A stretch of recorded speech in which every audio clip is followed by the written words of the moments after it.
শেষ কবে আপনি খালি পায়ে মাটিতে কিংবা সবুজ ঘাসের উপর হেঁটেছেন? মনে পড়ে? জন্মগতভাবেই মাটির সঙ্গে আমাদের আলাদা একটা সম্পর্ক রয়েছে। মাটি থেকে আমাদের সৃষ্টি, মৃত্যুর পর মাটি হবে আমাদের শেষ ঠিকানা। তবুও দিন দিন আমরা যতই বড় হচ্ছি, যতই উন্নত হচ্ছি, মাটির সাথে আমাদের দূরত্ব ততই বাড়ছে। আচ্ছা, তার চাইতেও বড় একটা কথা হচ্ছে, মাটি থাকাটা কি খুবই জরুরি? চলুন জেনে আসি।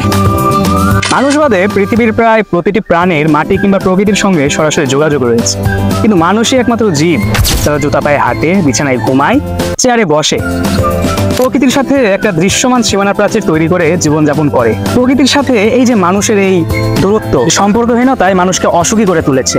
মানুষ জীবনযাপন করছে ঠিকই, কিন্তু বেঁচে থাকাকে উদযাপন করতে পারছে না। বর্তমানে এটা সায়েন্টিফিক্যালি প্রুভ, অর্থাৎ বিজ্ঞান ভিত্তিকভাবে প্রমাণিত যে প্রকৃতির সান্নিধ্য থেকে যে যতটা দূরে রয়েছে সে তত বেশি অসুখী, সে তত বেশি রোগাক্রান্ত। পরিষ্কার মাটিতে অর্থাৎ সবুজ ঘাসের উপরে একটু খালি পায়ে হাঁটলে আমাদের মানসিক অস্থিরতা দূর হয়, আমাদের ডিপ্রেশন আমরা কাটিয়ে উঠতে পারি। এটি ডিপ্রেশন কাটানোর জন্য এক ধরনের প্রাকৃতিক থেরাপির মতো কাজ করে। বর্তমান সময়ে আমরা অনেকেই ডিপ্রেসড, বুঝে পাই না কি করবে, কিন্তু প্রকৃতি থেকে আমরা অনেকটা দূরে। আমরা চেষ্টা করব সময় বের করে একটু খালি পায়ে সবুজ ঘাসের উপর হাঁটার। এতে দেখবেন এক ধরনের প্রশান্তি কাজ করছে মনের ভেতরে, মনস্তাত্ত্বিক দিক দিয়ে একটা সতেজতা অনুভূতি সৃষ্টি হবে।